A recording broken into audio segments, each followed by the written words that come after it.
Ang kwentong ito ay hango sa totoong buhay. Mula ito sa isa nating kabayan na itago na lang natin sa pangalang Dan.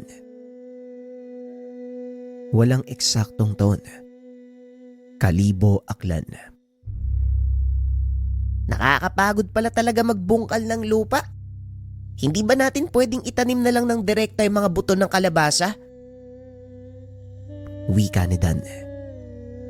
Hindi pwede, Dan.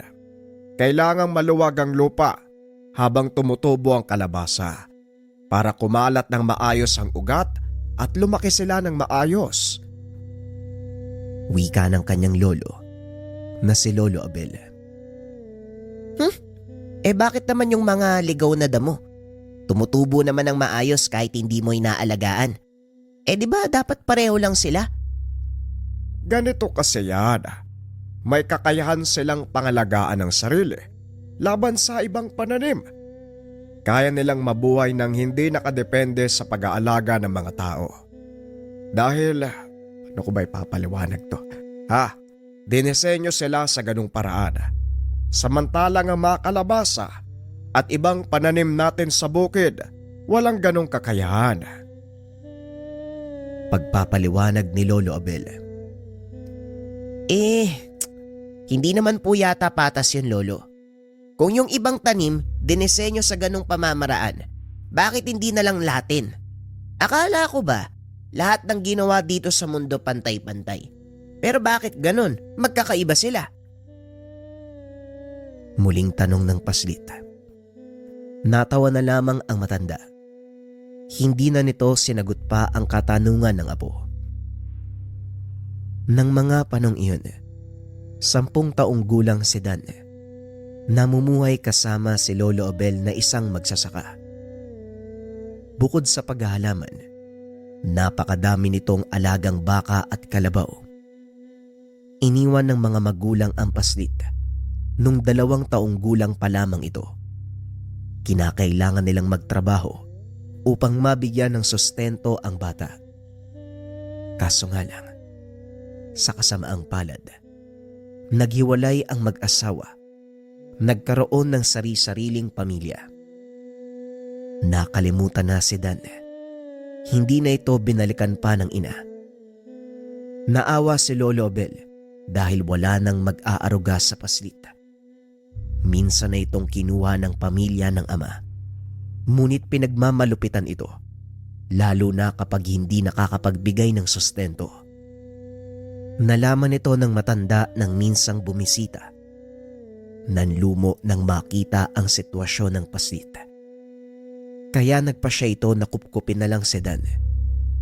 Inako ang responsibilidad ng mga magulang. Pinalaki ng maayos ang bata. Masasabing hindi naman salat sa pangailangan ang matanda. Malawak ang taniman. Maraming alagang mga hayop. Sa katunayan, isa sa pinakamayamang magsasaka sa kanilang lugar ang matanda.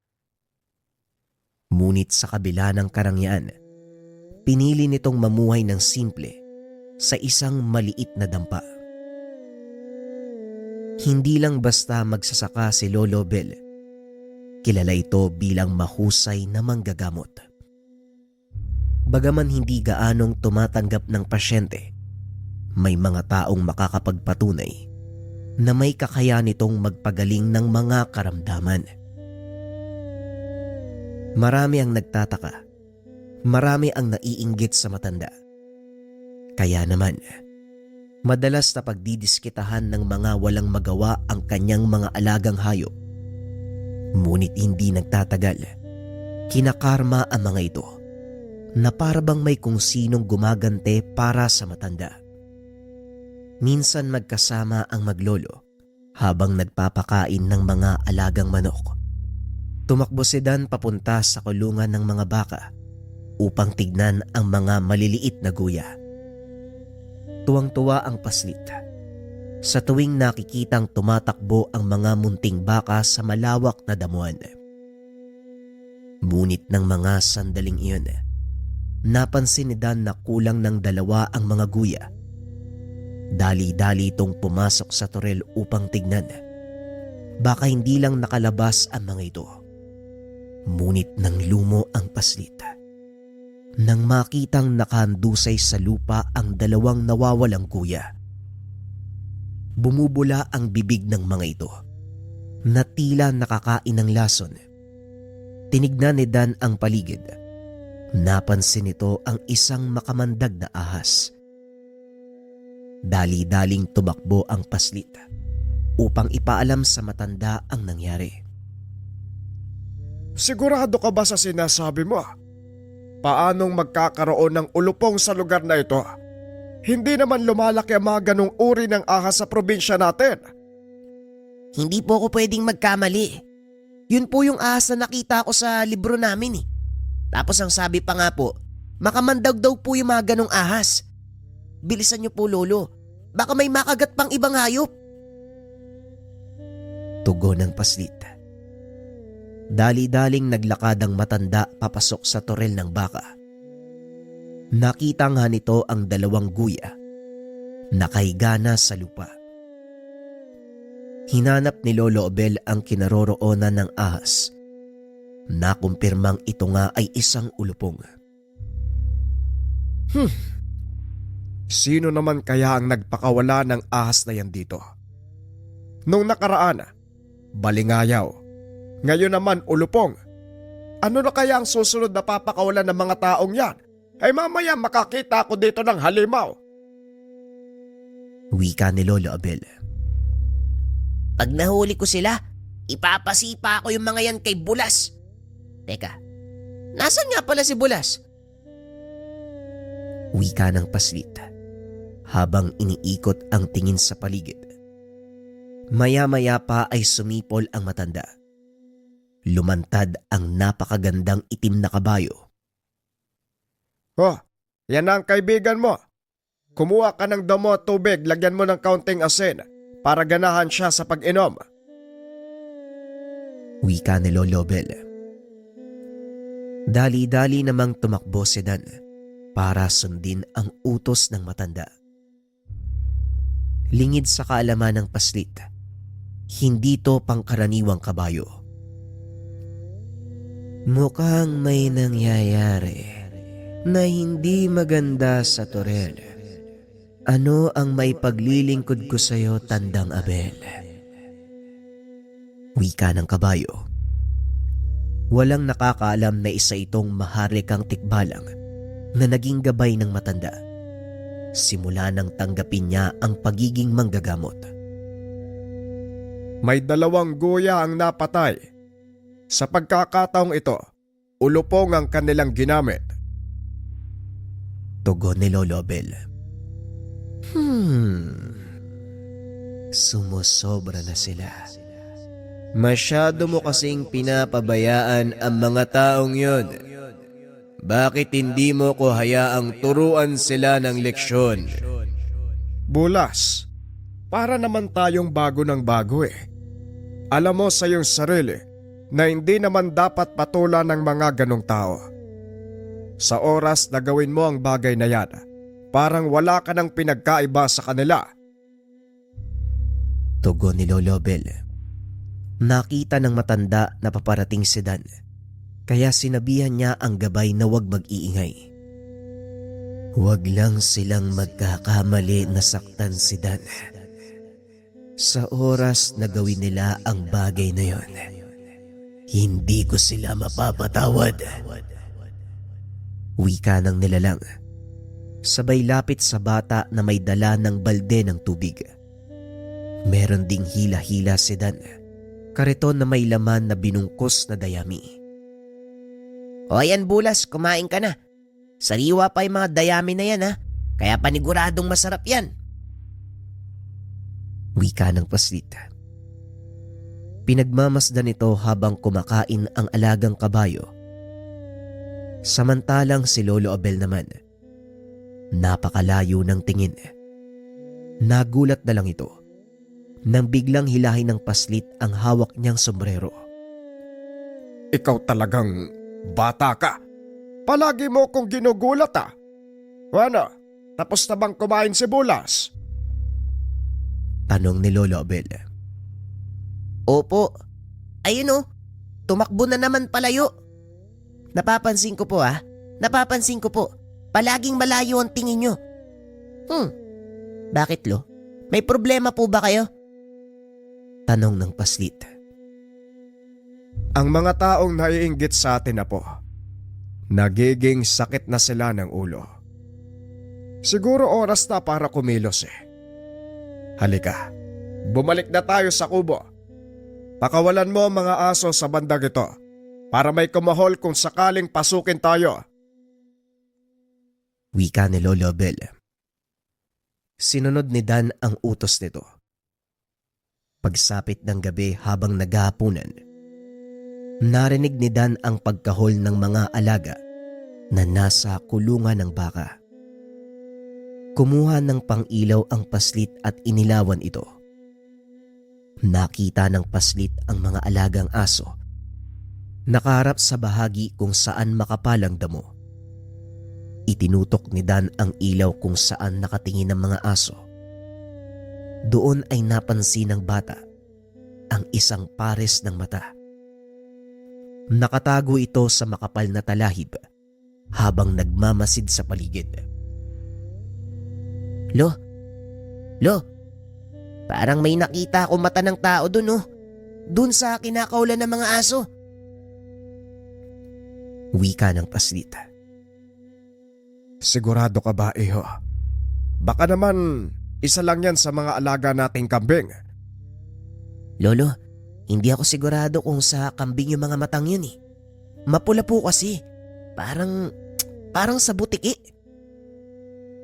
Dito na nagsimulang kabahan ng matanda nang sabihin ni Dan na parang mata ng butike ang nakita.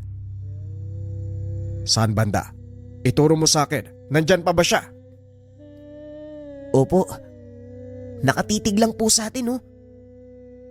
Tugon ng paslit. Kinuha ng matanda ang hawak nitong pang-ilaw.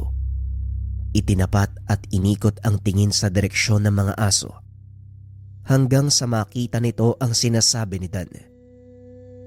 Pumasok ka sa loob ng bahay po. Huwag kang lalabas hanggat hindi ko sinasabi. Wika ng matanda. Sumunod ang paslit at bahagyang binuksan ang bintana upang makita ang nangyayari sa labas. Naglalakad si Lolo Abel papunta sa kinaroroonan ng mga aso.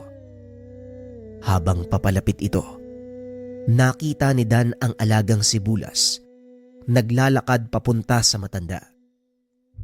Medyo malayo na ang bahaging iyon sa kanilang kubo, kaya hindi na maririnig ni Dan ang mga gagawing ingay ng matanda. Mukhang napansin mo na ang nilalang. Hindi ko siya ginalaw. Mukha namang wala siyang dalang panganib. Ibig sabihin, kanina mo pa alam ang tungkol sa nilalang na ito. Oo. Nakita ko siyang pumasok sa ating teritoryo. Mukhang hindi maganda ang lagay, kaya hinayaan ko munang magpahinga. At isa pa, mukha namang hindi siya gagawa ng kahit anong ikakapahamak. Lalo pa, bantay sarado ng malalaking aso ang lugar na ito. Halika Bulas, samahan mo ko at lapitan natin ang nilalang na yan. Gusto kong malaman kung ano siya at para matignan natin kung ano ang nangyayari sa kanya. Wika ni Lolo Abel. Naglakad ang mga ito papunta sa pinagtataguan ng nilalang.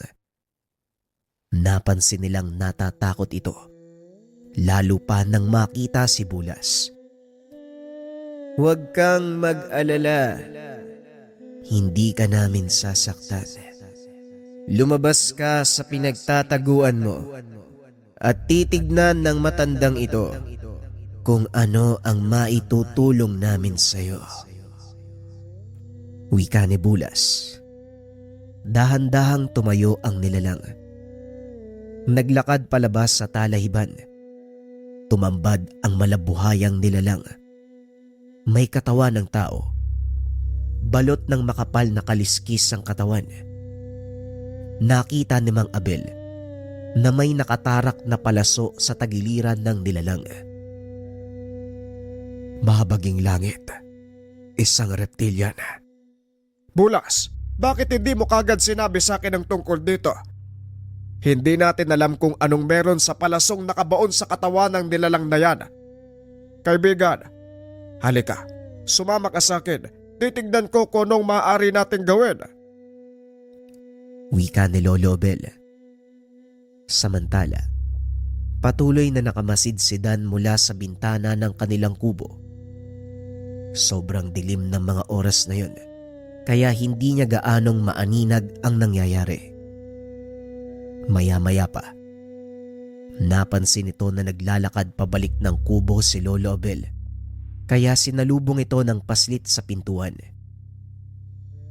Ano po ang nangyayari doon, Lolo? May nakita po ba yung mga aso? Tanong ni Dan. Wala naman, iho.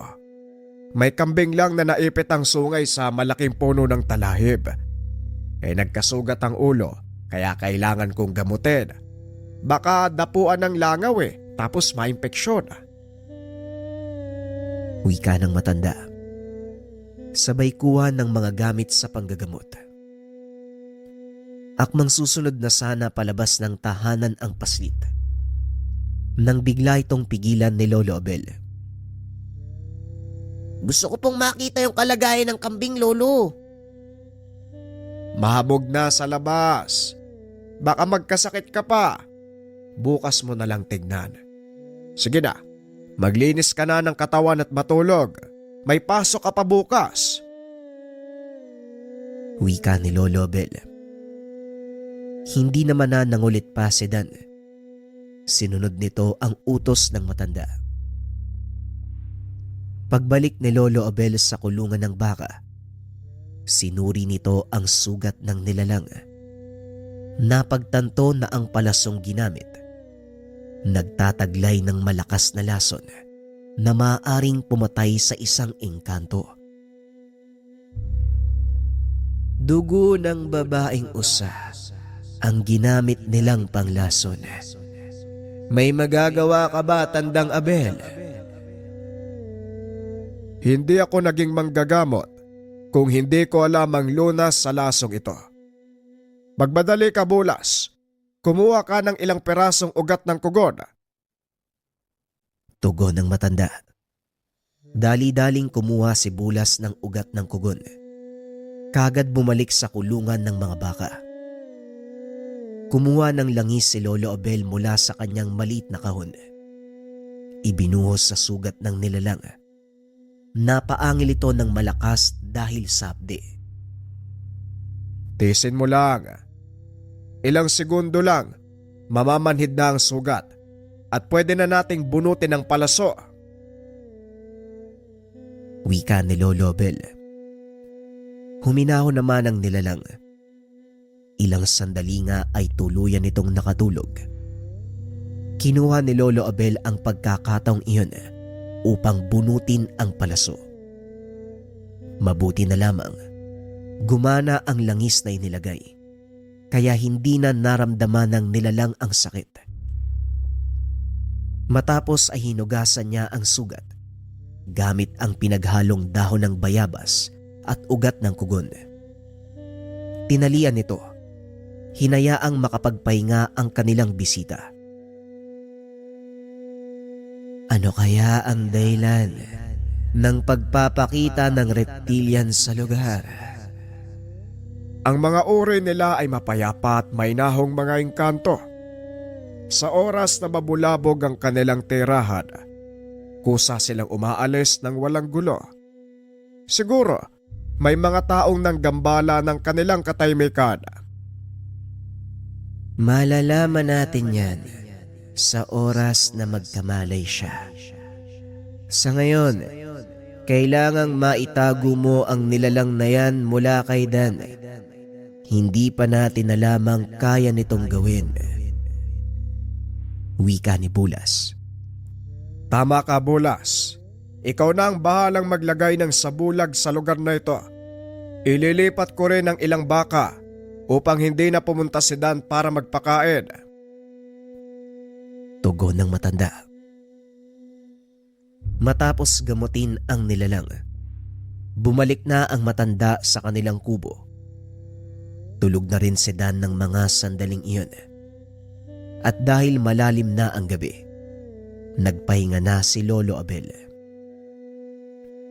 Kinabukasan, maagang nagising si Dan upang pakainin ang mga alagang hayop. Mabuti na lang, mas naunang magising sa kanya si Lolo Abel. Papasok na sana ng kwadra ang binata nang tawagin ito ng matanda. Dan, tignan mo nga yung tumpok ng dayami doon sa gawing yon. Parang marami yatang tumutubong kabuti ah. Malamig ang panahon. Ang sarap sigurong humigop ng masarap na sinabawang kabuti. Aba, oo nga po lolo. Sandali lang kukuha ako ng maliit na timba. Tugon ng paslit. Sabay takbo pabalik ng tahanan. Nakahinga ng maluwag si Lolo Abel dahil nabigyan niya ng ibang gagawin ang apo. Pinuntahan nito ang ginamot na nilalang. Nagulat ang matanda dahil wala na ito sa lugar. Dali-daling lumabas ang matanda para hanapin ito sa paligid. Akmang lalabas na sa kwadra, sinalubong ito ng reptilian. Ano ang dahilan mo? Bakit mo ko tinulungan? Hindi ka ba natatakot sa akin? Maaari kitang patayin dahil nakita mo ko. Hay ikaw, wag mo nga akong ginugulat ng ganyan. Ito naman, kumusta ang kalagayan mo? Tugon ng matanda. Sabay upo at nagsindi ng tabako. Sagutin mo ang tanong ko, matanda. Bakit mo tinulungan ang isang kagaya ko? Muling tanong ng nilalang. Sabihin na lang natin na tawag ng tungkulin. Huwag kang mag-alala. Wala akong ibang hangad mula sa'yo, kundi maayos na pakiramdam mo at malaya ka ng makakalis. Tawag ng tungkulin. Kailan pa kayo nagkaroon ng obligasyon sa aming mga engkanto? Tanong ng reptilian. Biglang lumitaw si Bulas mula sa likod nito. Bakit hindi ka na lang magpasalamat sa matanda? Ang dami mong sinasabi. Wika ng tikbalang na noon ay nasa totoong anyo. Itim ang pangangatawan, ginto ang kanyang buhok, maging ang buntot. Isang maharlikang tikbalang, nakikisalamuha sa mga tao. Bakit mo ibinaba ng husto ang iyong sarili? Tanong ng reptilian. Hindi ko ibinaba ang aking sarili. Naramdaman ko lang na ito ang dahilan kung bakit ako nabubuhay. Ayusin mo ang pananalita sa harapan ko. Kahit kailan, hindi ko tinalikuran ng pagiging maharlika. Tugon ni Bulas. Mga hangal, kung inaakala niyong magpapasalamat ako, sana hinayaan niyo kong mamatay. Dahil sa oras na malaman ng mga kalaban ng aking angkan na tinulungan niyo ang isang reptilian, siguradong mapapahamak kayo. Wika nito habang naglalakad ng patras. Mapapahamak. Sa anong paraan? Ipaliwanag mo ang mga sinasabi mo. Tanong ni Bulas. Ngunit hindi na sumagot pa ang nilalang. Bigla itong pumasok sa mga kugon. Tuluyang naglaho. Mukhang may malalim na ibig sabihin ang mga kataganang nilalang na yon, Bulas. Bakit hindi mo alamin kung ano ang totoong nangyari sa kanila? Wika ni Lolo Abel. Alam ko ang pinagkakanlungan ng mga reptilian sa mundong ito. Pupunta ako sa lugar para alamin ang kaganapan. Tugon ng tikbalang. Matapos itong umalis, ay siya namang pagdating ni Dan. Lolo, bakit ganun? Bakit tumatakbo si Bulas? Naglalaro ang kaibigan mo. Aba, napakadami palang kabutiang nakuha mo. Halika, dali. Tulungan mo kong linisin ang mga yan nang mailuto na at makahigop tayo ng sabaw. Wika ni Lolo Bel. Pilit nitong nililihis ang atensyon ni Dan. Ngunit hindi sinasadya. Nakita ng paslit ang dugong nagkalat sa mga dayami sa loob ng kwadra. Sandali lang po, Lolo.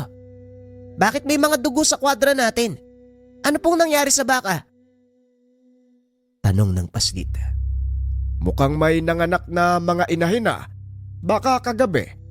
Hindi ko pa kasi naiikot ang buong Toril eh. Mamaya hahanapin ko sila. Wika ni Lolo Bel. Hindi naman na nagtanong pa ang paslit. Mabuti na lamang nakalusot ang matanda. Dahil ilang sandali lang, lumabas mula sa isa pang kulungan ang kakasilang palang naguya. Mukhang hindi mo na siya kailangang hanapin, Lolo. Ayan po sila, oh. Wika ni Dan habang itinuturo ang mag-inang baka. Aba, oo nga ano. Oo siya. Pabayaan mo na muna silang mag-ikot. Halika na. Wika ni Lolo Bel. Nakahinga ng maluwag ang matanda. Ang buong akala nito, malalaman ni Dan ang kanyang sikreto. Kinagabihan habang natutulog ang paslit. Dumating si Bulas. Dali-daling lumabas ang matanda upang salubungin ito. Masamang balita, Tandang Abel. Mukhang tama ang sinabi ng reptilian. Sinalakay nga ang kanilang kanlungan at hindi tao ang may gawa, kundi pangkat ng mga aswang. Wika ni Bulas.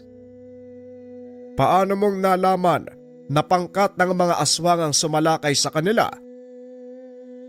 Naroon pa sa lugar ang ilan sa mga aswang at biyag ng mga ito ang kababaihan, maging ang mga batang reptilian. Sa tingin mo, Bulas, ano ang dahilan ng pananalakay ng mga aswang sa angkan ng mga reptilian? Isa lang ang nakikita ko, Tandang Abel. At yun ay ang matagal nang hidwaan sa dalawang lahi. Kung matatandaan mo, nagsimula ang sigalot sa pagitan nila dahil sa agawan ng teritoryo. Sa kasamaang palad, sakop ng pinagtatalunan ng dalawang lahi ang lugar na ito. Tugon ng tikbalang habang masinsinang nag-uusap ang dalawa. Biglang nagsalita mula sa likuran ng puno ang reptilian na kanilang tinulungan. Hindi lang dahil sa teritoryo ang pinag-aawayan namin. Meron pang mas malalim na dahilan. Pinatay ng mga aswang na yon ang anak ng aming hari. Kaya naman nagdeklara ito ng digmaan laban sa mga aswang. Sa kasamaang palad, wala kaming sapat na lakas para manalo sa laban. Kaya hawak nila ngayon ang aming kanlungan at ang ilan sa aming mga kaanak. Maswerte lang akong nabuhay at nakaligtas.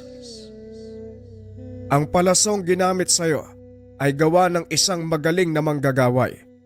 Ang ibig sabihin nito, meron silang kasapakat na manggagaway. Kasapakat. Kung ang tinutukoy mo ay si Tandang Remigio, hindi lang siya basta kasapakat. Siya ang namumuno sa mga aswang na sumalakay sa amin. Napatayo sa kinauupuan ng matanda nang marinig ang pangalan ni Tandang Remigio. Anong sinabi mo? Si Remigio ang namumuno sa kanila. Sigurado ka ba? Tanong ni Lolo Abel. Yan ang narinig kong pangalan ng kanilang pinuno. Hindi ko rin alam kung bakit nanaisin ng isang tao ang makisali sa gulo ng mga engkanto, elemento at nilalang. Isa lang ang dahilan. Kapangyarihan.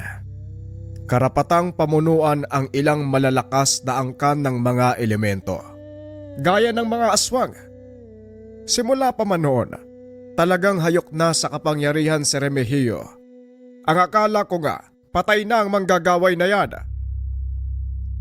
Wika ni Lolo Abel.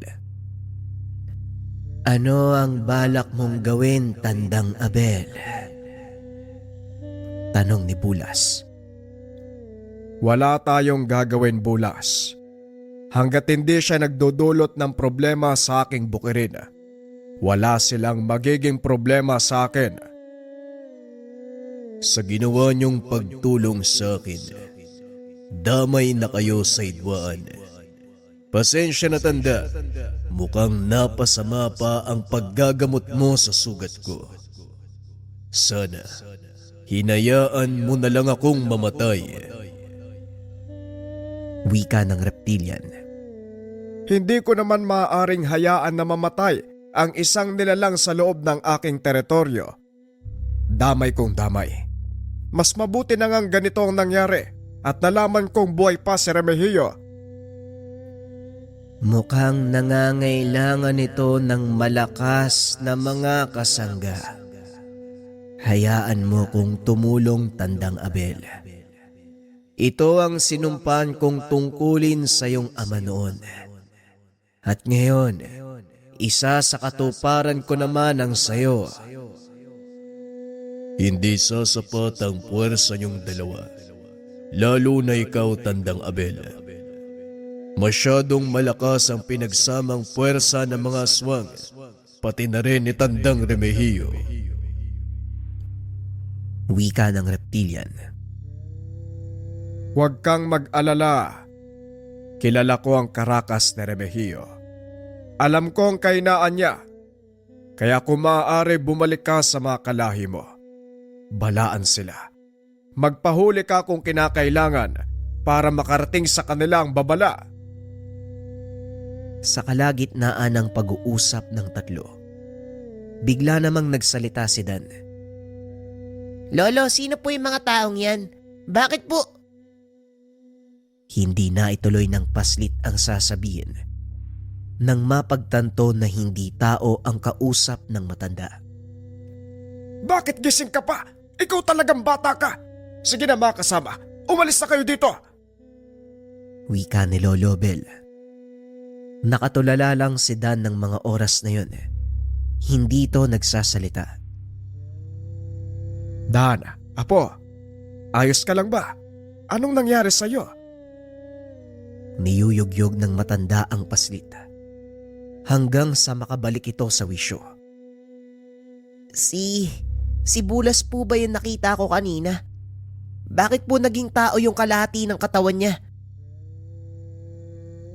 Ay nako, mukhang wala na ako magagawa kung hindi sabihin sa'yo ang katotohanan. Makinig ka, Dan. Si Bulas ay isang maharlikang tikbalang. Siya ang gabay ko. Gabay? Bakit po may gabay kayong engkanto? Muling tanong ng paslit. Sa pagkakataong iyon, si Bulas na ang sumagot. Hindi pangkaraniwang tao ang lolo mo.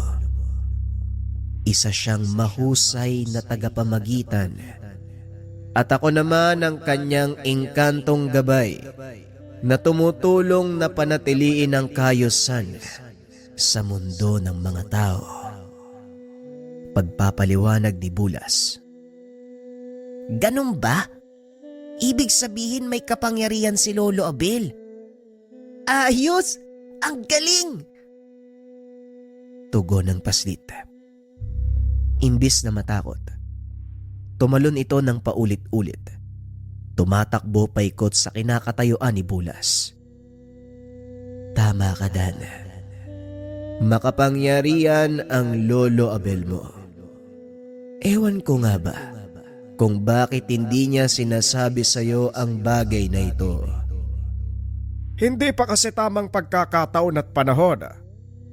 Bulas, wala na tayong magagawa. Tadhana na mismo ang naglantad sa aking sekreto. Ngayong alam mo na ang katotohanan. Mangako ka, Dan, wala kang pagsasabihan ng tungkol sa lihim natin. Wika ng matanda. Tumangulang ang paslit bilang pagsang-ayon sa sinabi nito. Magdamag siyang nakipaglaro kay Bulas. Masayang-masaya ang apo mo sa nalaman niya. Hindi nauubusan ng enerhiya ang bata kung hindi pa sumikat ang araw. Wika ni Bulas habang kalong-kalong ang tulog na si Dan. Naloko na. Hindi na naman makakapasok ng paaralan ng batang yan. Bueno, maaaring ikaw na lang ang magdala sa kanya papasok sa bahay, Bulas. Wika ni Lolo Abel. Binuhat ng tikbalang ang paslit. Dinala ito sa loob ng tahanan. Matapos ay bumalik kay Lolo Abel upang makipag-usap. Malaki ang nakikita kong potensyal sa apo mo, Tandang Abel. Wala akong naramdamang takot sa kanya. Simula nang makita niya ako, maging ang reptilian. Likas sa kanya ang pagiging matapang. Alam ko. Ngunit hanggat maaari, gusto kong iiwas si Dan sa masalimuot na buhay na pinasok ko. Kaso nga lang, mukhang nakatadhana din ang bata na maging kahalili ko. Balang araw, siya mismo ang papalit sa aking tungkulin. Wika ni Lolo Abel. Lumipas ang ilang araw. Wala namang nangyaring kakaiba. Nagpatuloy lang sa mga gawain ang maglolo. Sa kabila ng katotohanan na may kasama silang hindi pangkaraniwang nilalang, tila nasanay na din si Dan sa presensya ni Bulas. Unti-unti na ding tinuruan ni Lolo Abel ang bata sa mga gawain bilang isang manggagamot. Ito ang unang hakbang na kailangan mong matutunan. Dapat marunong kang manggamot. Nang sa ganon, kung sakaling magtamo ka ng pinsala, kaya mong gamutin ang sarili mo. Wika ni Lolo Abel. Ang hirap naman po kasi ng pinapagawa niyo, Lolo. Hindi ko pa maintindihan yung mga salitang nakasulat sa maliit na libro. Hindi ba pwedeng palakihan yung mga letra dito? Ang liliit.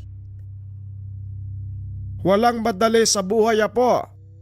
Sa ngayon, magaan pa ang iyong dinadala dahil bata ka pa. Kalaunan, mauunawaan mo ang sinasabi ko. Kaya habang bata ka, sikapin mo ang matuto. Nang sa ganon pagdating ng panahon, hindi ka mangangapa at magagampanan mo ng maayos ang mga tungkuling nakaatang sa balikat mo. Wika ni Lolo Abel. Tungkulin. Gaya po ng ano, Lolo? Pag-aalaga ng mga hayop dito sa bukid? Kayang-kaya ko po yun. Wika ni Dan. Ang pag-aalaga sa mga hayop natin ay isa lang sa mga responsibilidad mo. Kung tutusin, hapaw pa ito. May mas malaki ka pang tungkuling kailangang gampanan. Darating din ang panahon para sa iyo, apo. O siya, ipagpatuloy mo na ang pagbabasa ng mga dasal na yan. Wika ni Lolo Abel. Matapos ay iniwan na nito si Dan. Pwede namang direktang ituro sa kanya ang mga pamamaraan. Bakit hindi na lang yon ang gawin mo? Tanong ni Bulas. Mas maganda kung matututo si Dan sa sarili niyang pamamaraan. Nang sa ganon, siya mismo ang makahanap ng paraan at solusyon sa mga problemang pwedeng makaharap. Wika ni Lolo Bel. Nagpatuloy ang pag-aaral ni Dan. Sa kabila ng murang edad, determinado itong matutunan ang mga gampanin ni Lolo Bel. Hanggang isang gabi, isinama siya nito sa kagubatan. Kabilugan ng buwan ng mga oras na yon, kaya medyo maliwanag ang paligid. Panahon pa rin ng tag-araw, kaya naman nagkalat ang napakaraming alitaptap sa mga puno. Huwag kang gagawa ng ingay dahil sagrado ang lugar na ito. Sagrado, Lolo? Bakit naman po? At saka nasan po ba tayo? Di ba pumasok lang tayo sa gubat? Bakit parang ibang mundo na to? Napansin mo din pala. Tama ka po. Nasa ibang dimensyon tayo. Nandito tayo ngayon para daluhan ng kapanganakan ng mga lambana. Nanlaki ang mga mata ni Dan dahil iba ang pumasok sa isipan nito. May mga anak, Lolo? Hindi ba nakakahiya yun? Iba ang nasa isip mo. Ang mga lambana, hindi isinisilang kagaya ng mga tao. Ngunit mapanganib para sa kanila ang maiwang walang nagbabantay. Tignan mo ang maliit na lawang iyon. Pagpapaliwanag ni Lolo Bel habang tinuturo ang lawa na puno ng malalaking bulaklak. Hindi pa namumukadkad ang mga ito. Ayon sa matanda, sa mga bulaklak na ito isisilang ang mga munting lambana. Kailan po magsisimula yung pagsilang nila? Kapag ang buwan ay nasa sentro na ng kalangitan, doon magsisimulang mamukadkad ang mga bulaklak na yan. Lalabas mula sa mga ito ang mga bagong lambana. Wika ni Lolo Bel. Maya-maya ay nagdatingan ang maliliit na nilalang. Nabalot ng liwanag ang paligid, dahilan para maakit ang iba pang mga elemento. Naglabasan mula sa mga puno ang napakapangit na mga nilalang. Isa-isang lumusong sa lawa ang mga ito. Ngunit hindi nila magawang makalapit dahil sa mga maliliit na nilalang na umaatake sa kanila. Sila naman ang mga lamang lupa na kinakatakutan ng mga lambana. Kinakain nila ang mga bagong silang na sanggol. Kaya karamihan sa mga ito, hindi na nagagawang makaligtas. Kung ganun, Lolo, bakit hindi po natin sila tulungan? Wika ni Dan. Dumampot ito ng patpat. Sinimulang paghampasin ang mga lamang lupa. Pinalibutan ng mga ito ang paslit. Akmang kukuyugi na nang biglang dumating si Bulas. Sa isang hampas ng kamay nito, nagsipagliparan ang mga nilalang. Hindi na muling bumalik sa lawa. Ilang sandali pa ay tuluyan ng sumikat ang buwan. Isa-isang namukadkad ang mga bulaklak. Dinalawan nito ng mga lambana. Tumambad kay Dan ang maliliit na sanggol. Matingkad ang liwanag ng mga ito. Napakalamig sa tenga ng mga munting iyak. Umikot sa lawa ang paslit. Pinagmasdang mabuti ang unti-unting paglabas ng pakpak ng mga munting sanggol. Ilang sandali lang ang nakalipas. Lumipad na ang mga ito at pinalibutan si Dan. Tuwang-tuwa ang paslit sa napakagandang tanawin. Ngunit nanlumo ito nang biglang naglaglagan ang matatandang lambana. Lolo, bakit po sila nalalaglag? Ano pong nangyayari?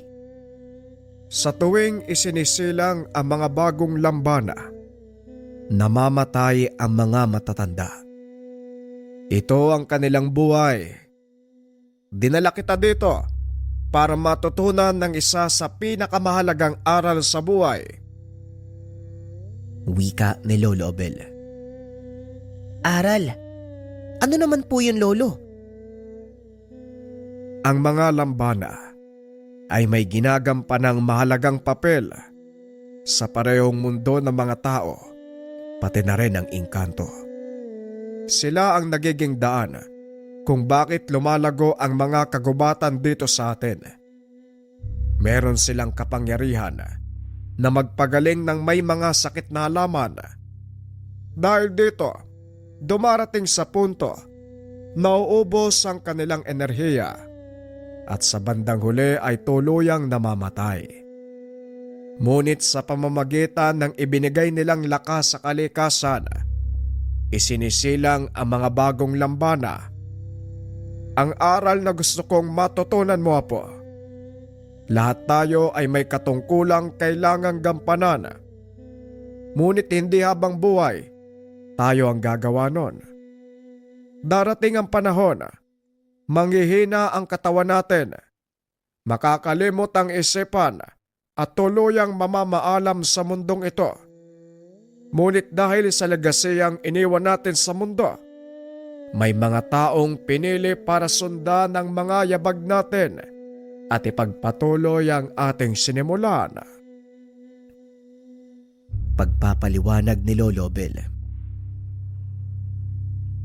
Ang ibig sabihin ni Tandang Abel, darating ang panahon na mamamatay siya at ikaw ang magpapatuloy ng kanyang sinimulan. Kaya kanya hinahanda dahil may mabigat na responsibilidad na nag-aantay sa iyo. Wika ni Bulas. Nauunawaan ko, Bulas. Darating ang panahon mawawala si Lolo Obel. Kaya kailangan kong matutunan ang lahat ng kaalaman mula sa kanya upang magampanan ng maayos yung nag-aantay na tungkulin. Wika ng paslit. Hindi akalain ni Lolo Obel na maririnig niya ang mga katagang iyon sa isang 10 taong gulang na bata. Nanatili ang mga ito sa lugar hanggang sa sumikat ang araw para masigurado ang kaligtasan ng mga bagong silang na lampana. Pag-uwi sa kanilang tahanan, laking gulat ni Lolo Obel dahil may mga lalaking nakatayo sa harapan ng kanyang tahanan. Mukhang may bisita tayo. Sino po sila? Pasensya na po, natagalan kami sa pangangahoy. Ano pong may tutulong namin sa inyo? Tanong ni Dan. Marahang lumingon ang lalaki at ngumiti sa kanya. Nanlaki ang mga mata ni Lolo Obel nang mapagtanto na ang taong iyon walang iba kung hindi si Remigio. Napakabait mo talagang bata ka. Gusto ko sanang makausap ang Lolo Obel mo. Eto pala. Nandito na pala siya. Ayun po si Lolo. Antayin nyo na lang po siya dito. Sige po, mauna na ako. Kailangan ko pang magpakain ng mga alagang hayop eh. Tugon ni Dan. Dali-dali itong tumakbo papunta sa mga kwadra. Sumunod naman si Bulas sa paslit para protektahan ito, ayon sa pag-uutos ni Lolo Obel. Anong ginagawa mo sa lugar na ito, Remigio? Hindi ba matagal ka ng patay? Yon ang naging akala mo. Pasensya na. Pero hindi ako nagawang patayin ang iyong ama. Kaya ngayon maniningil na ako sa lahat ng ginawa niya sa akin. At dahil wala na siya, ikaw ang mananagot. Mukhang nakakalimutan mo yata na nasa teritoryo kita. Sigurado ka ba sa gusto mong gawin? Wala akong pakialam kung nasa ang teritoryo ko. At isa pa, hindi ako susuong sa isang labanan kung wala akong dalang sapat na bala. Tugon ni Remigio. Naglabasan sa paligid ang mga itim na nilalang. Biglang napatakbo pabalik sa kinaroroonan ni Lolo Obel si Dan. Lolo, may mga aswang! Kinakain nila yung mga baka! Wika ni Dan. Nakasunod sa kanya si Bulas na may hila-hilang aswang. Inihagis niya ito sa harapan ni Tandang Remigio. Isang maharlikang itim na tikbalang. Buhay ka pa pala, Bulas. Oo, buhay pa ako. At handa na akong muling makipagsagupaan sa'yo. Wika ni Bulas. Sabay tayo sa tabi ni Lolo Obel. Alam mo, Remigio, hindi ko akalain na maghaharap pa tayo muli. Pero nandito na to eh. Ano pa bang magagawa ko? Wika ni Lolo Obel. Naglakad ito papunta kay Tandang Remigio. Ngunit biglang umatras ang matanda. Saan nang gagaling ang enerhiyang yan? Ano ba ang tinutukoy mo? Wala namang ibang tao dito maliban sa akin at kay Bulas. Hindi nang gagaling sa'yo o sa tikbalang ang enerhiya. Kung hindi sa batang yan, saan nang galing ang kanyang kakayahan? Napalingon si Lolo Obel kay Dan, na noon ay nakatitig lang kay Tandang Remigio. Maging ang mga aswang na kasama nito, naramdaman ang kakaibang presensya ng paslit. Huwag ka nang magulat. Apo ko ang batang yan. 3 henerasyon mula sa akin. Kaya paniguradong namana niya ang kapangyarihan ng aking lolo. Hindi ako naniniwalang minana niya ang kakayahan ng iyong angka, Nabel. May iba pa akong nararamdaman. Wika ni Tandang Remigio. Hindi lubos maunawaan ni Lolo Obel ang ibig sabihin ng manggagaway. Hanggang sa nakita nito, nagliwanag ang katawan ng paslit. Napansin din ito ang pagtubo ng gintong buhok sa bandang likuran ng ulo ni Dan. Ngayon mas nauunawaan ko na ang ibig mong sabihin. Ang kakayahang taglay ng aking apo ay mula sa kanyang magabay. Tugon ni Lolo Obel. Biglang lumitaw ang 2 malaking imahe sa likod ng paslit. Sinugod ang mga tauhan ni Tandang Remigio. Hindi makapaniwala sa mga nakikita. 2 maharlikang tikbalang ang gabay ng apo ni Lolo Obel. Lolo, hindi ko po alam kung saan sila nanggaling eh. Pero ramdam ko na kaibigan ko po sila. Ang sabi ng isa, tutulungan daw nila tayong talunin ng mga aswang. Alam ko, apo. Ang totoo, hindi ko akalaing pagpapalain ka ng ganitong uri ng kakayahan. Masaya ko dahil sa kasalukuyan mong edad, nagawa mong tawagin na magabay mo. Tugon ni Lolo Obel habang pinagmamasdang makipaglaban ang 3 tikbalang. Nakatayo lang din si Tandang Remigio habang tinitignan ang unti-unting pagkalagas ng mga tauhan. Hindi ako makakapayag na maulit ang kasaysayan. Hindi na ako magiging talunan sa pagkakataong ito. Wika ni Tandang Remigio. Binato ng tigalpo si Dan, ngunit nagawa itong sanggain ni Lolo Obel. Nasaan ang karangalan mo, Remigio? Papatulan mo ang isang paslit. Ako ang harapin mo. Wika ni Lolo Obel. Nagpalitan ng atake ang 2 matanda.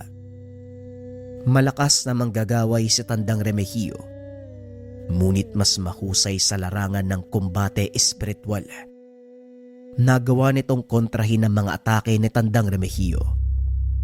Samantalang si Dan at ang 3 tikbalang patuloy na kinakalaban ang mga aswang. Dahil sa pinagsamang lakas ng tatlong maharlikang tikbalang, napilitang umatras sa mga aswang. Bilisan mo, Dan. Sumakay ka sa likuran ko.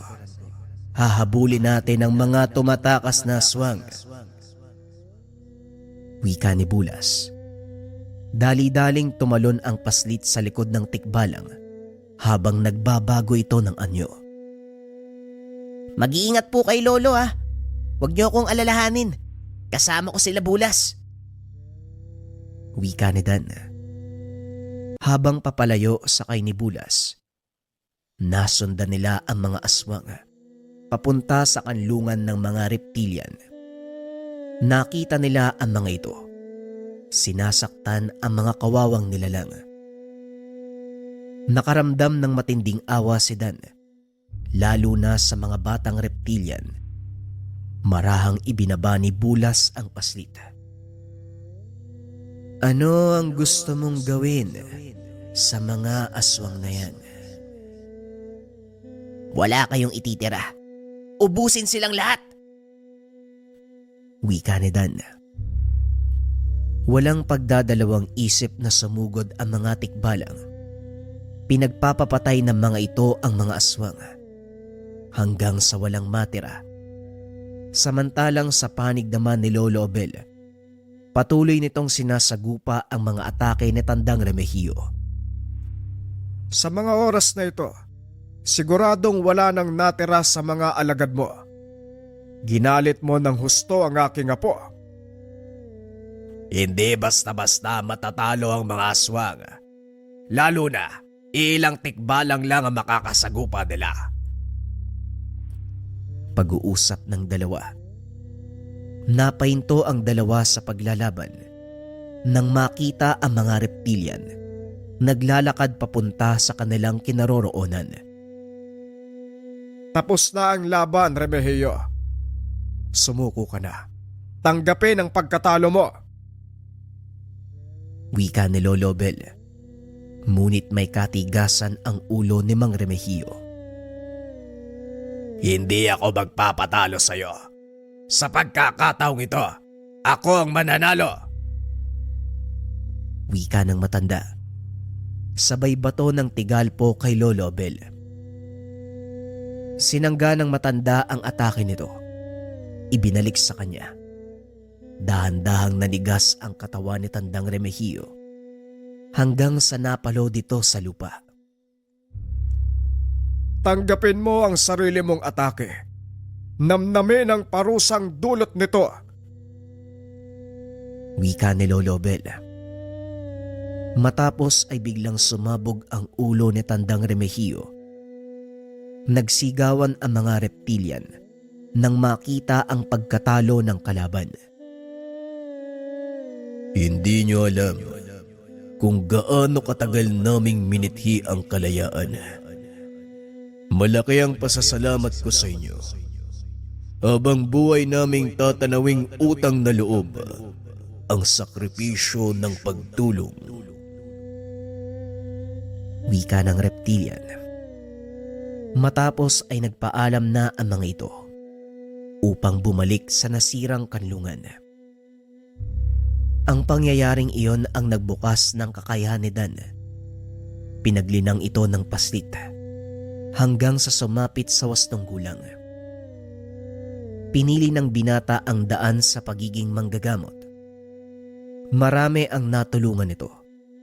Kaya naman hindi na tumutol si Lolo Obel. Nararapat lang ang pinili mong daan po. Sa totoo, ito ang pinakanais ko para sa iyong ina. Kaso nga lang mas pinili niyang mamuhay sa syudad.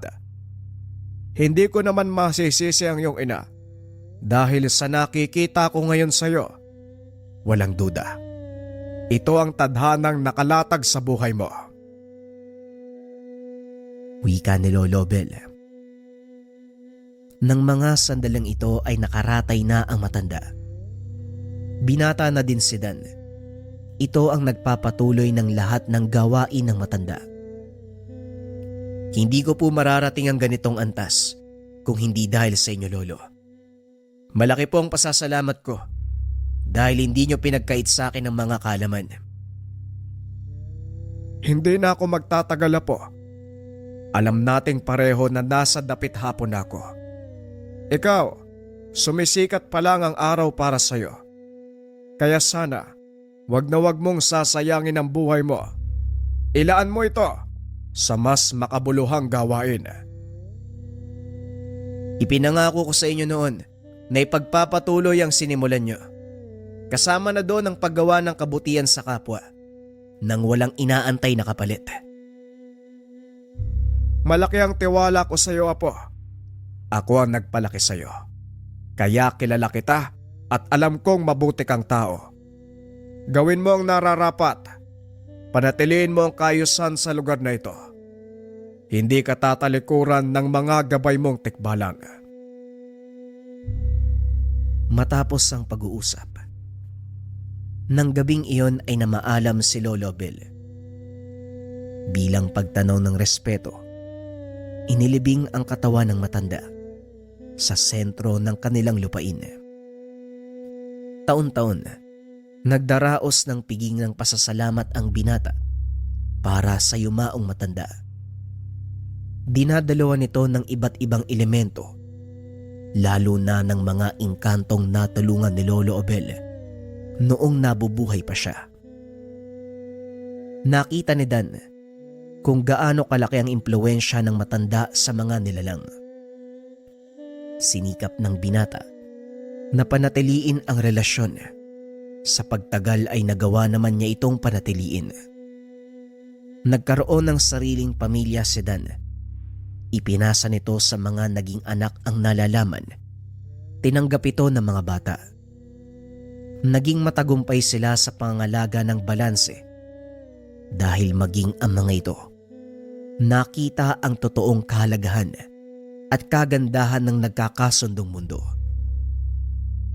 Sa paglipas ng panahon, habang nagiging moderno ang kapaligiran, unti-unti nang nalilimutan ang mga nangyari. Ngunit nananatili sa puso at isipan ng mga kaanak ni Dan ang kwento ng kanyang buhay, ang kwento ng kanyang gabay, itim na kabayo na may gininto ang buhok. Opinyon para sa kwento. Ang pinaka-tumatak sa akin na parte ng storya, yung tungkol sa cycle ng buhay ng mga lambana.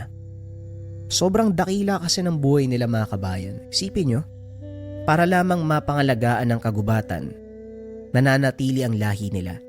Inaalay ng mga nakakatanda ang buhay para sa susunod na henerasyon na mag-aalaga ng kagubatan para sa pangailangan ng mga tao, hayop, maging ng mga kapwa nila nilalang at inkanto. Sana ganun din tayo, mga kabayan, no? Alagaan natin ang ating sarili, palakasin, patuloy na mag-aral para pagdating ng panahon na kailangan na nating ipasa sa susunod na henerasyon ng tungkulin, marami tayong maituturo sa kanila upang mapakinabangan ng susunod na yugto. Maraming salamat sa pakikinig ng kwento. Paalam.